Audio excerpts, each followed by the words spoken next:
Hello from Studio SITA. Welcome. We have a dear guest today from Ukraine, the CEO, Chairman of the Board of Naftogaz, Mr. Oleksijom Černyšovom. Welcome.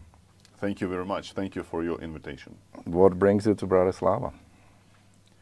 Well, First time in Bratislava? It's my first time in Bratislava. Oh, okay. Believe it or not, and I I really like it being here for the last 24 hours. We have spent a lot of time with your political leadership and energy companies. I think we have met most all of the companies that are in the field of oil and gas, those like SPP, EU Stream, Slovnaft, MOL Group, Transpetrol.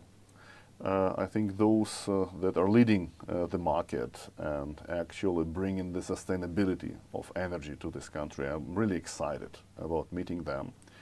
You know, Ukraine and Slovakia has been a long-standing partners in energy topics. It is obvious because in terms of the stream, Slovakia is on its western side, and certain volumes of transited oil and gas is going through Slovakia, and to Slovakia, by the way. And our long-term cooperation has paved the way to trust and quite a significant long-standing relationship. Very good. Before we go to the meetings that you had here and the topics and so on, can you tell me something about you? Yeah, with my pleasure. You have a rich entrepreneurial history. You had a governmental job. Now you are a CEO and chairman of the board. So, yeah, how does one become a chairman of the board of Naftogaz? Nice question. Nice question. I'm turning 47 years. I have spent most of my life in business and entrepreneurship. And I have joined the political team and started political career 5 years ago. I have been governor of Kiev region, lately appointed as a member of Ukrainian government. I worked 3 years as the Minister of Regional Development. And 2 years ago I have been appointed as the CEO of Naftogaz Group, which is ultimately the biggest state and overall the biggest group in Ukraine, actually employing more than 100,000 employees and doing everything in oil and gas, starting production, transportation, storage, refining, delivering, distributing, and everything you can imagine.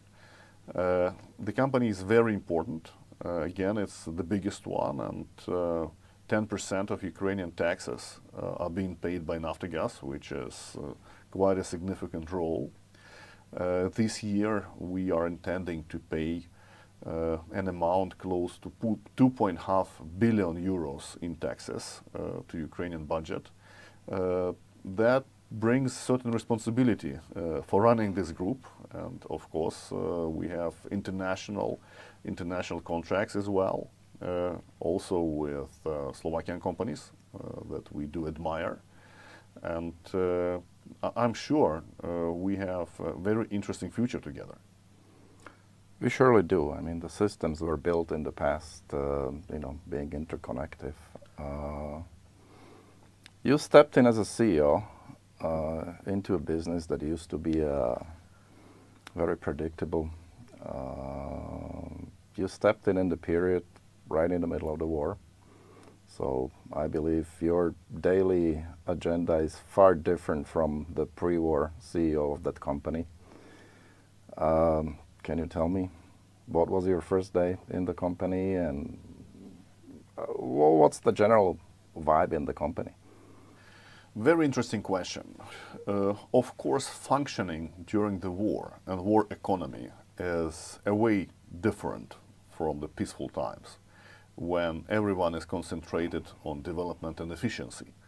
During the war, your main task, regardless of your position, whether it's political or business, your task is to survive and prevail. You should win the war and you should survive as yourself, as your institution, as your enterprise. So stepping into the company, it was the beginning of the winter. We have lots of challenges in the way of extreme prices of gas in Europe. You remember the prices were absolutely. exceeding $1,000 Yep. and more. And also we have experienced a lack of gas in our storages. The company was in default, and well, there has been certain challenges. And luckily we have passed all of them. We decided, the first decision we made, we've decided that despite of the war, we should increase gas production in Ukraine. So we said that we should balance our consumption with our production. We should do everything we can do to satisfy the needs of Ukrainians. And of course, we have heavily invested both in terms of our personnel efforts, technologies, and capex into development of new production wells. We have made record number of new wells, new drilling wells, new technologies. And we have added some volume of production of gas to Ukraine. This made us possible for the next winter to be self-sufficient. And this year we are also planning to avoid any exports of gas to Ukraine. That is a So you're running out of, you have no Russian gas coming in? Consuming on the territory of Ukraine? Very important disclaimer, we have stopped importing any of Russian gas starting 2014. Okay. And between 2014 and 2022, Ukraine was importing European gas. Okay. The history of this gas can be different, of course, but it was European gas. And what has happened in the winter 23-24, and we're intending to do the same in 24-25, is that we do not import anything. Mm-hmm. We do not import anything. Obvious reasons. Yeah, this makes country energy independent. It makes it energy independent in gas sphere, Mm-hmm. which we really honored to have. And we are planning to increase gas production gradually in order to, in certain years, become a net contributor to Europe. That is my dream. We have a great resources and reserves of natural gas in Ukraine, great ones. Imagine or not, believe it or not, but in 1970s, Ukraine has been producing 75 billion cubic meters of gas. We have been actually sending this gas to Moscow and Minsk at the time in 60s and 70s. And obviously, strategically, Russians deprived Ukrainians in a certain way to develop gas business and gas Sure. production, actually having the hook. And we all know that cheap gas comes at a price. Cheap gas comes at a price. Ukraine understood it 10 years ago, and moreover, we understand it now. And that would be my message to your country as well. Cheap gas comes at a price. Sometimes this price is connected to your independence and sovereignty, and sometimes leads to war conflicts. So the way we are achieving the energy independence in gas is so important for us. And we will be increasing gas production gradually. On top of it, Ukraine in certain moment after the war is over will definitely implement the market liberalization. Mm-hmm. Now we have the regulated prices. You had it in Slovakia as well. Yep. And you know, when the market is liberalized, the energy efficiency is growing, and gradually the consumption is going down. And this will free up some more gas that can be exported. So both increase in production and energy efficiency would lead for Ukraine to become in several years, I'm not saying now, but in several years to become a net contributor to Europe. And here we go. That is our strategic plan. Mm-hmm. That is our strategic plan. On top of it, of course, you asked about the war, life during the war. It's hard. It's hard. But we have made a decision to defend our country. We have we have made a decision to stand against this aggression, and we do it until the end. Within the leadership of President Zelensky, who had shown by his own example the way the leader should protect the country, the nation is united around this idea. And we are moving. Of course, Naftogaz assets has been the target since day one. Since day one. And it's going on. It's going on continuously. So it's bad news every day? If not every day, but every second. It might be every second day. Like, say, the day before tomorrow, just during 24 hours, Ukraine has received a massive strike on Monday with 236 missiles in one day. Missiles and strike drones in one day. A lot of our assets have been hit. Sadly, we have a number of casualties. Sadly, we have several people dead from our employees. And our people are standing strong, defending this country on the front line and doing the same, defending the country at the drilling well or the storage facility, on the transportation line, or on the refinery plant. And I'm honored, and I really respect our personnel who is doing this heroic job. We do have one of our entity which is responsible for delivering gas to the households. Of course, in the adjacent areas to the front line, those territories and communities are being attacked by artillery. And most of the artillery shots, they damage the network. And those people, they do the repairing works every day, under the bullets, under the shells, mines, and they are not risking. Sometimes they are injured, and they continue doing that because people believe in Ukraine, people believe in the future, and people will stand until it is fully solved. That is why the life during the war is different. But what differs the life during the war? Your decision making is quite straight and simple. So your task is to continue to be operational. Your task to gain more resources. And clearly, Russia was using oil and gas as a weapon. We all understand it. That is why during the war, our task is to increase our oil and gas production. It's quite obvious. And luckily we do it a lot. Luckily we do it a lot, and we'll continue doing that. We'll get to the business part of Naftogaz shortly. I would like to go back a little bit. So you started your job in the middle of the war, I mean in the first months of war, I guess. You've been a member of the government before that. What was the day one of the war for you? Yeah, the atmosphere in the previous days was already quite, I would say, approaching to some events, and we were in a way stressed. But I clearly remember day one.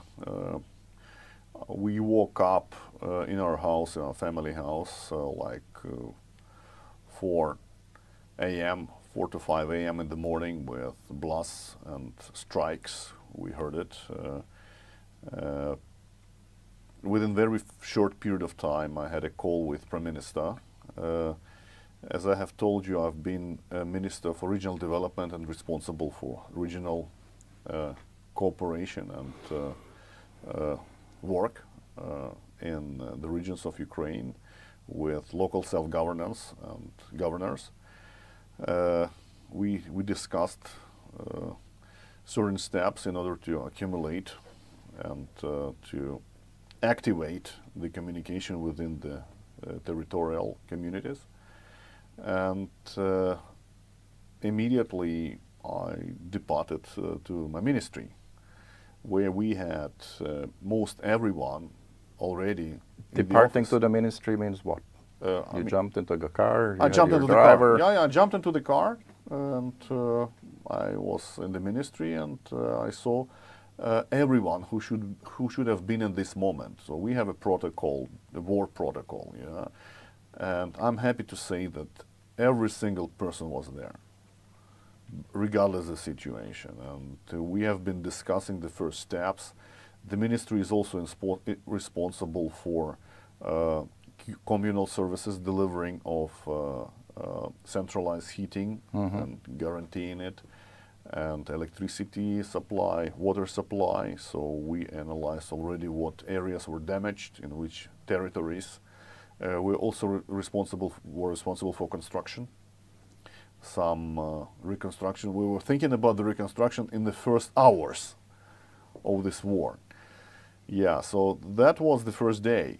And lately we had a meeting of the government led by the president and the prime minister. And I clearly remember my first note that I had in the morning in my new notebook, which the first note was, the war started. The war has started. It was the morning of February 24. And then, of course, a real job has started, because a lot of things should be done logistically and in terms of transforming the country into the war economy, transforming it into the war rails, let's put it like that. It's a hard job, but again, during the war, your decision making is more than simple. You should do everything that makes you stronger, everything that leads you to your survival, and everything that leads to you prevailing your enemy. I clearly remember the first days. Nobody believed in Ukraine. Absolutely, absolutely. And nobody believed in Ukraine, and actually the whole world was waiting those famous 3 days when Kiev should have been conquered by the idea of Russia. And it never happened. It never happened because Ukrainian nation and Ukrainian society decided to defend its country and to defend it sincerely. It's also the leadership decided to defend the country. Absolutely, that's what I've been telling. You could flee. That the decision of President Zelensky to stay in Ukraine the first day and forever, to defend his country, united the society and united the state officials and everyone. His example is very illustrative, and that is the way the leader should behave in this situation. Otherwise, people would have questions. Yeah? And I'm really honored our president showed the good example and very appropriate example to the nation, and still doing so. Did you get home from the office the very first day, or you stayed in the office, slept there? What was your family like? Your wife calling you? Yeah, it was a very interesting period, those first days. In order to keep the government operational, we have decided to split the government in two parts. One would stay in Kiev, and one would relocate to other place in Western Ukraine for some period of time. I was leading the second part of this government and arranging the functioning of this so-called second government in the west of Ukraine for the first couple of weeks of this war. Then we definitely came back to Kiev once it was clear that Kiev will not be conquered, and occupied. Yeah, but all the decisions were made very, very fast. And in this situation, in the crisis situation, first of all, you should make decisions. You cannot delay. Right or wrong, you will understand later, but you should make decisions, and you should make it fast. Then you have a chance. And I think Ukrainian decision-making in this situation and sincere desire to defend and to prevail has paved the way for Ukraine to show incredible resistance. Incredible resistance. No one expected this would happen in this way. And obviously we all understand that in certain moments and seconds of the first stage, in the first days and weeks, Ukraine and Kiev were on the edge of opposite scenario, yeah. And I think we have surprised the world. Oh, absolutely. And doing so still. Yeah, yeah, yeah. So you moved back to Kiev after what, couple of weeks? I think it was 4 weeks. That was when then? December? No, it was April. So now I mixed up. Now I mixed up. So sorry about that. So you came back in April. End of March, beginning of April. Yeah. And then how did you get to the CEO and chairman of the board of Naftogaz?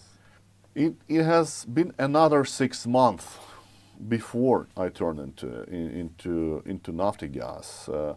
My ministry was also responsible for preparation for a heating season.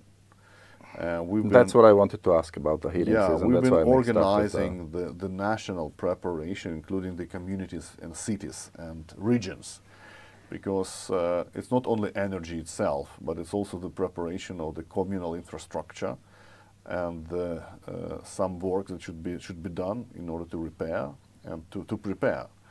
And of course, as I have mentioned, Ukraine has a regulated market, and there are certain challenges with settlements, with payments, especially during the war, and we should have covered this issue. And I think this role in heating season preparation and settling these issues on a national scale has actually brought me to Naftogaz on the later stages. And it started in beginning of November 2022. Again, this is war. We have a deficit of natural gas. The prices are enormous. We are being attacked. Some of our territories, including gas production territories, are occupied by Russians. And on top of it, some personnel already fled the country.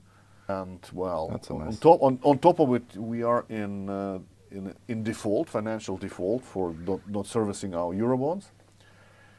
And well, again, we have decided to start making order in this company by increasing production. By my first demand, actually, I started with 2 things. Number one, I have said on day one that each and single employee should return to the office. Who is afraid? Who is afraid to come back? Those who are in Europe or whatever, we will understand it. How much staff was away?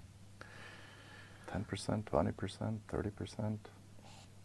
We have, with our management company, the holding company, Naftogaz itself, because Naftogaz Ukraine is the holding institution of many companies, many production companies underneath it, the shareholder. And the main company has had, I think, 75% personnel out. When I came to the office, I have actually witnessed an empty rooms because people were working online, some from other cities of Ukraine, some from European cities. And I said, this is very simple. Each and single employee right now should be either on the front line in the army or here in the office or in production site. We will definitely understand if someone is not willing to do so. That is clear. Every person is a human being. Someone can be afraid, and it's okay to be afraid. It's a human feature. And most of people have returned, and I think thankful to them. And we started to work daily as a mechanism and working on different things. Another decision that was done, regardless of the war situation, I have started to intensify the process of corporate governance reform. Because if you want to be transparent, more transparent to international world, you should be transparent in terms of your governance. And we have managed to set and to select a great supervisory board in January 2023 already. Independent board with great international experts and top managers on site, on board. And it has helped us a lot as well in helping. And again, we have increased production. We have reconsidered all our possible contracts. We have been open to our clients. We wanted to continue being stable provider of all the resources. And we've been open with the government. Obviously, Naftogaz has been demanding, if I'm not mistaken, up to $4 to $5 billion from government to start the winter. And Naftogaz has reasons for doing that. During the last 2 years, we have had 0 hryvnia or €0 from Ukrainian state budget. There is certain debt, but we understand we cannot do it now. We should count on ourselves. And we have secured already 2 heating seasons. We will secure the 3rd one. We count on our natural gas produced in our country, which is very good. We are the biggest investor of Ukraine, our group. We invest more than €2 billion annually into the capital expenditures to produce more resources, oil and gas, and we continue doing that. What was the turning point from default company to a company making profits and contributing, what did you say, 10% of the state taxes. Income tax? Yeah. Well, when did that happen? Yeah, so in terms of default, we have more or less immediately we have contacted our bondholders and we have started restructuring. By the end of summer 2023, we have reached those restructuring successfully. We have agreed and we are now servicing our debt on a regular basis. Just recently we have paid a very significant amount, which is during the war is again a very illustrative case. Yeah. And we are moving on. My task was very simple. I have formulated in the first days. Our task is to regain trust to the following groups: our investors, meaning bondholders. Number 2, our clients. Number 3, government, because we are the state-owned company and we should support a nation and the government. And I'm happy we have regained those trust to all those sides. And now we are a responsible institution in our country that does not only business, but supports a lot of social and humanitarian projects, besides the taxes we do pay. In terms of profit, I mean, if you break it down, what are the top 3 profit contributors in your business case? As I have told, we do upstream, midstream and downstream businesses, both in oil and gas. And number 1 block is natural gas business. We produce close to 15 billion cubic meters of gas, 15 billion cubic meters per year. That is our plan for 2024. How much is 15 billion cubic meters? How much is what's the percentage of the total Ukrainian consumption? We consume something around 19 billion cubic meters. So it's like close to 80%. And the private producers tend to produce like 3.5 billion cubic meters. So we are more or less even with our production. Are there any gas imports to Ukraine? Sorry? Are there any gas imports to Ukraine from other countries? Yeah, that's what I'm saying, that we try to avoid any imports, actually concentrating on increasing internal production. There is, of course, the flow of gas to Ukraine from Europe for temporary storage, for the usage of our storage facilities. But it comes and goes back, so it injects and it ejects back. So gas business is very important, and since we increased the production, we have turned into another profit model, and we have avoided imports. On top of it, we have increased our payments and settlements with municipalities, with our main clients. I'm happy to say that the level of payments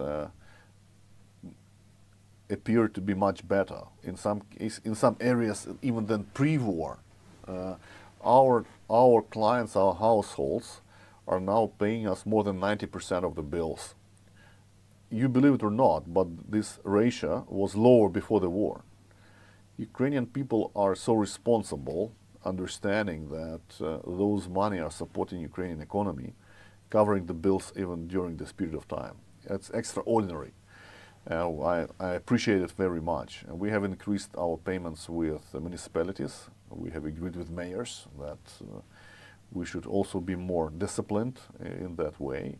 Even though the market is deeply regulated and it's very hard to cover the non-market tariffs, and it's a big problem. On top of it, we have increased the business with underground storage. We have had 2.5 billion cubic meters of gas stored by international owners last year in Ukraine, which also made certain better business numbers. We have actually finalized integration of our oil production unit, Ukernafta, that also increased sales in oil products and oil products revenues, which also gave us certain additional volume of profits. Also, we have integrated the gas distribution company to our group. And, well, all those parameters has led to profitability. So we have turned the company from losses to profits by the end of 2023. And we will share you with some graphics that you might use for... We will happily use it then afterwards. For this video. Yeah, but it's interesting fact. Naftogaz group during the war is showing quite significant profits, and Gazprom is record high losses. Isn't it interesting?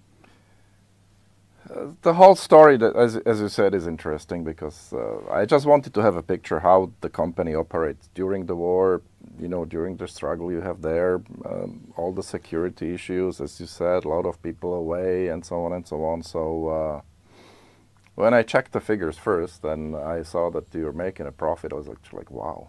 I was actually expecting that you would be, I would say, in permanent default, so put it this way, and just, you know, trying to collect all the money possible and just safeguard the basic operation. So that's incredible story. That's incredible story. Thank you. I think we can move to the purpose of your trip to Slovakia. As you said, it's your first one to meet the colleagues in SPP, and I think you met some ministers, and but maybe you will tell us more. What was the topic of the meeting? As I told you prior to the interview, generally there was lots of discussions about oil in recent months, and now generally all eyes are on you. So 2025 is approaching fast, and just people want to know. You know, there's lots of rumors, there is lots of informations that are misleading, and so on and so on. So I'm happy to have the best source of information. So what brought you here? Yeah, you know, Ukraine and Slovakia has been a long-standing partners. Both of us are delivering energy security and sustainability of supply of resources to Europe. That is very important, that historically we have made this a success. Currently, we have been experiencing certain misunderstandings in the way of oil transit processes, which I would like to emphasize again might be a misunderstanding of the parties. This potential problem has been solved. We are a stable supplier of crude oil through the territory of Ukraine to Slovakia as well as to Czech Republic and Hungary. And by the way, if we see at July and August numbers, they are averagely higher than the previous month. I saw the numbers today. Yeah, they are higher. Yeah, they are high, and everything is stable. And my task and my idea is to confirm that our cooperation is as stable as always, and we will continue executing our transit agreements in the oil sphere. Yeah. Okay. Shall I move to a gas? With my pleasure. Yeah. Okay. You mentioned gas fields increase in production, generally full sustainability of Ukraine. How much of the gas fields are now under occupation? When you say now, I would like to actually remind you that Naftogaz has suffered from occupation starting 2014. As soon as we have lost Crimean assets for oil and gas, and they are significant assets in Crimea, as well as we have lost certain assets in Donetsk region. By the way, through this period of time, we have been suing Russian Federation for the compensation for the losses in Crimea. And last year, we have received a decision, final decision of Hague Tribunal, Criminal Tribunal, to deliver compensation to Naftogaz from Russian Federation in the volume of $5 billion. Of course, we do not expect Russia to voluntarily pay those amounts. That is clear. That is why we are tracing the sovereign assets of Russia in other countries, and we have filed claims in several countries, including United States, UK, some European countries, in order to freeze some of the assets they can be used to compensate it. But coming back to the full-scale invasion, of course, we have some assets under the occupation. Luckily, these are minor assets. Most of our production is located in Poltava and Kharkiv region, which is obviously controlled by Ukraine, and I'm sure will be controlled by Ukraine. And that is why we gained to increase those production numbers. And by the way, the main resource and the main reserves of natural gas in Ukraine is located in so-called Dnipro-Donetsk basin, which is between two rivers, Dnipro and Donetsk, and that is actually the territory of Poltava and Kharkiv region. We have enormous reserves of natural gas in Ukraine, and we are country number 3 in Europe after Norway and UK with our natural gas resource. So why don't we develop it?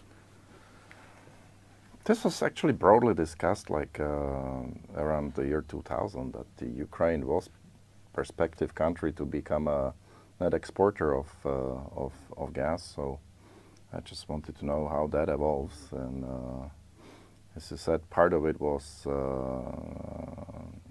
Russians blocking the exports or trying to stop the exports of Ukrainian gas outside. When we get to the Slovak topic that we have here, and that is the transit line, and what's going to happen in 2025, there's this initiative and declaration headed by the EU Commissioner, where I think Slovakia, Hungary, Austria, and Italy are the members of the declaration. Are you part of the declaration? You are, right? Of the keeping the transit line fully operational. As far as we understand, declaration is in the process of formation. Yep. Yeah. So what's the standpoint there? I mean, will that line run dry, or what's behind it? I think the situation is very straightforward. We do have a running contract with Gazprom until the end of this year. We have not stopped the transit during those last 2 years, even during the full-scale war. Why? The only reason for that is to secure the resource to our European partners. That is the only reason. I am being constantly asked in Europe, how can we continue transiting and receiving money for that? This is secondary thing. The most important is we keep on sending gas to our European partners that were counting on that gas. It is a well-known and obvious fact that the contract with Gazprom is over by the end of this year. And we will not prolong the contract with Gazprom, full stop. And our president has announced this again on the yesterday press conference in Kiev. Once there is a demand from the European countries and clear appeal to Ukraine, Ukraine might consider alternative models of supply. Let us discuss those alternative models. I come back to the role of Ukraine. If we realize the Ukrainian situation, Ukraine has enormous natural gas reserves. Ukraine has extensive gas transportation system, which can transport almost unlimited volumes of gas. And on top of it, Ukraine has the biggest European gas storages, which is double or triple size more than Ukraine needs for itself. This all leads to the factor that Ukraine is predisposed to be the gas hub, an energy hub for Europe. There's no other way. And I want Ukraine to stay in this role. I want Ukraine to become a net contributor and exporter of Ukrainian gas in several years. That is our strategy. So that is the way we see our future. And in terms of the gas transit, we definitely will not work with Gazprom. But that's, I cannot even imagine how that could happen. So, and I think everybody understands it. That's even the idea of negotiation is just out of this world. So yeah. But anyway, there is a demand. There is, of course, a time factor before that happens, that Ukraine could be a net exporter and covering the needs of the rest of Europe, especially the ones that we are talking about, which means Austria, Slovakia, Hungary, and Italy. The consumption of gas, of course, went down. It went down significantly in Slovakia and in other countries as well. And in the peak of the crisis, when the prices were around $1,000, of course, there was lots of discussions that there will be a solidarity approach to buying of the either liquefied gas or gas organized by European Union. That didn't happen, or at least that happened in a very, very small volume. There is a bottleneck between Germany and Czech Republic. I don't know how much of that is a business speculation or maybe even trying to, benefit from the crisis situation. However, as I said, all eyes on you. So there will be a desperate effort to secure, the deliveries after 2025. So from what I understand, Ukraine will be open to alternative solutions, as you called it.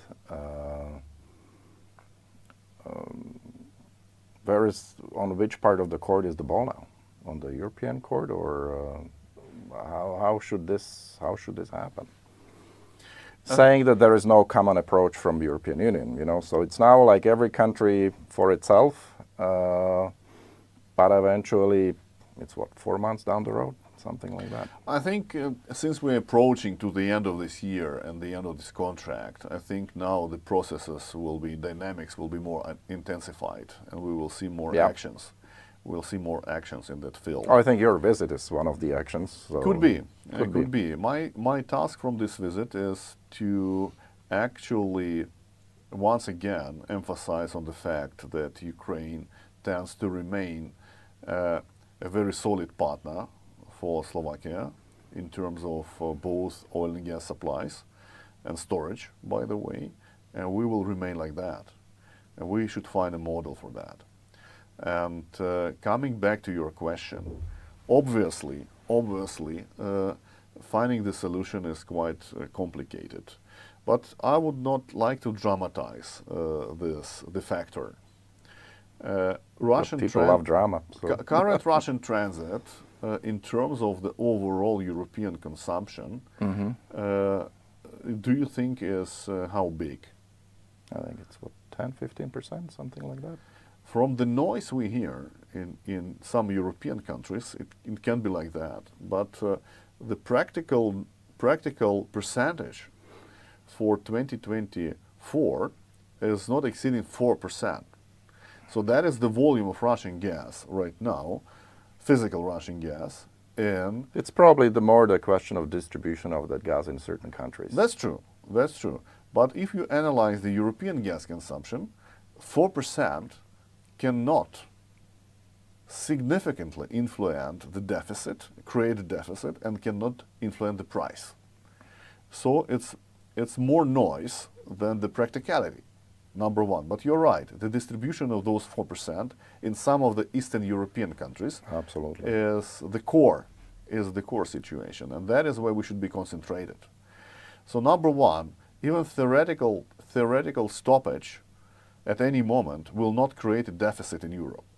This we should understand, because we have the mechanism of solidarity, we have the mechanism of additional supplies, and no one will be feeling cold during the winter. No one will be freezing, because some media actually is trying to explain to some Eastern European countries that you will be freezing. No, no one will be freezing at all. There is enough of gas, the storages are full in Europe, and nothing dramatic will happen. The thing what might happen, this situation might increase the pricing, again temporarily. It will not be a stable increase of the pricing, but we want to avoid, everyone wants to avoid it, and we should not put it on the shoulders of our nations. And that is, I'm very, very clear and keen on that. That is why we are open for alternative ways. And again, we are talking about quite an affordable volume of gas that should be delivered to Eastern Europe. I once again would like to emphasize the role of Ukraine as an energy hub. And we want Ukraine to actually remain a solid partner that delivers gas to European clients. Again, in future we will export Ukrainian gas and transport it to you and to other European countries. That is our plan. But meanwhile, we should have a solution for that. And we are looking for that solution. We are open for that. And I think that's the message everybody wanted to hear. Not that people would have doubts. It's just, there was, and of course comparing it to your situation, there is no problem at all. But, you know, everybody lives in their own reality. So yeah, we can understand it. The reality here is as it is. We can understand it, and we will always put our shoulder to our Slovakian friends in order to support them. We should find a solution and the mechanism. That's true. How do you see the future of the gas business? Is the consumption going to go down, or is it going to stagnate, or what do you project? Because, you know, the gas prices, of course, meant a huge crisis, especially in industries. I mean, of course, the public was worried about the, you know, local heating systems and so on and so on, but it was the industries that paid the price across Europe. I mean, households were somehow subsidized, or, you know, some special financial contributions and so on and so on. But it was the industries that got hit, and of course everybody understands. But still, you make a strategic plan as an industry, and you say, okay, do I want to be dependent on gas? Whatever terms and deliveries I have. Energy sector is changing. It's actually dynamic like crazy. Yeah, that's true. You used to have a business plan in the energy sector, and you would know that, okay, for the next 15, 20 years, I just have to secure the operation, and then I'm going to be fine because, you know, there is a somehow pricing done in a way that I will make my money back. That is changing crazily. That is changing with you know, the green energy projects, which carry their own problems and, you know, systematic things that needs to be done in the infrastructure. But it was sort of like, and I have a couple of my friends in mostly production industry, and say, should I switch to electricity totally, or how would you view it? Because that's going to influence your business plan in the future. I mean, regardless now, we step away from the war economy, war situation. How do you see the future of gas? Very interesting topic. Thank you for touching that. I think there are two sides of the story. In the different types of energy, where gas is obviously the one of the prominent ones, the decision which should be a priority from one side is always a commercial task, a commercial question. Yeah. If you have the open market, you decide what kind of energy you want to use. And it's not an open market. What is the structure? Again, once it's not politicized. This Yeah. is the second and it's topic. heavily politicized. This is the second topic, Yeah. Whether it's politicized or not. So you should be using energy with less political impact. And number three, the factor is how green your strategy is as a country.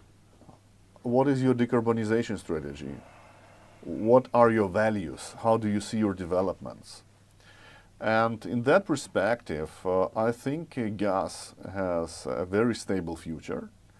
European economy tends to be growing constantly in the next years. The energy is required for any economic growth, believe it or not. Energy for an affordable price, of course. Yeah, energy for affordable price. So the stability in this regard is so important. But again, I think you overestimate, you exaggerate the role of external gas for Europe, especially politicized gas for Europe. When we say politicized gas, we mean Russian gas. Yeah? No, I meant politicized. I meant something totally different. So politicized meaning that there are now initiatives of certain governments, not in Slovakia, and I mean generally, that okay, let's get rid of the gas heating for individuals, things like that. So, but you should substitute it with something. Yeah, I think there is no deficit of natural gas in Europe. We have Norway producing record high numbers. We have LNG infrastructure that can be used for exports of overseas exports. Imports, excuse me, and the storages are full. I don't see a problem in general with that. And again, as I have told you, the Gazprom share is only 4% right now that comes through Ukrainian pipe. Well, it's not changing the game. And obviously, we all want to become more greener. We all want to become decarbonized economies, which is fully shared, and that is the choice of the human beings on the planet. but it's not happening. But it's not happening in the speed that we want to do it. And Ukrainian experience is showing right now that full turn into electricity is in a way dangerous. Of course. As you can see, once we experience massive attacks on our energy, especially on the electrical distribution and generation, the most stable energy supply remains natural gas. That's what I was referring to, energy security. You know, everybody speaks about energy security. Well, if you want to have security, you cannot stand on one foot. You have to be standing on, Yes, 2, 3. absolutely. So, But still, I was more talking about the point that the gas consumption is decreasing, and it's decreasing in a double-digit numbers, especially in this era here.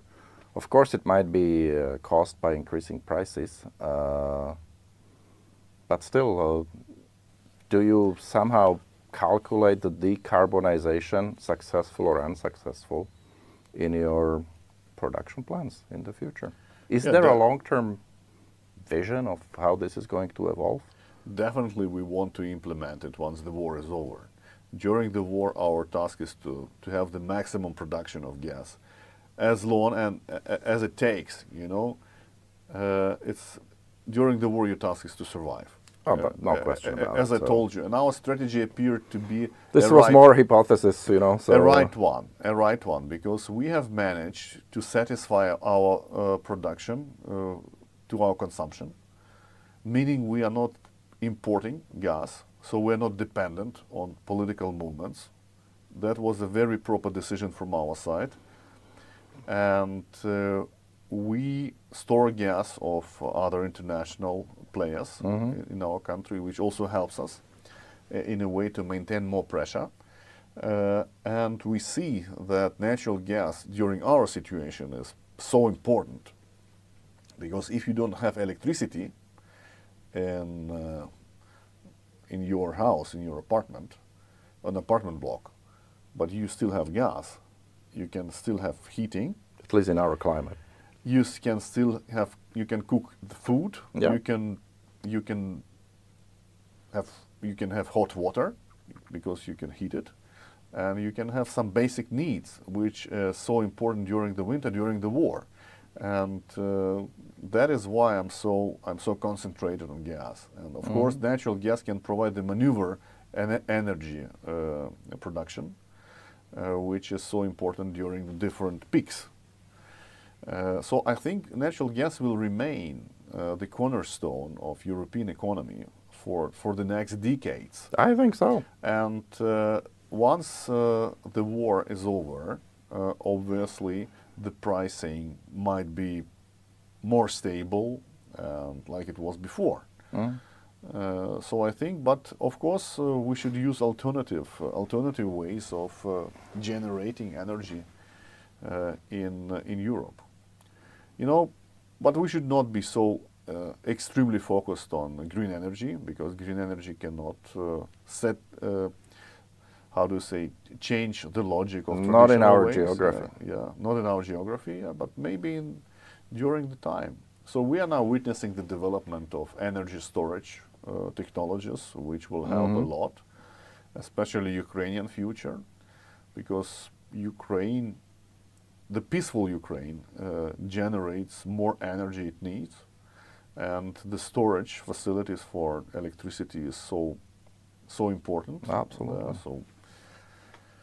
So that's where we stand. So I would not exaggerate natural gas issues in the current standing of Europe. I think natural gas will remain a cornerstone of European energy system. Of course, it should be more cleaner, more sustainable in terms of the prices and security of supplies.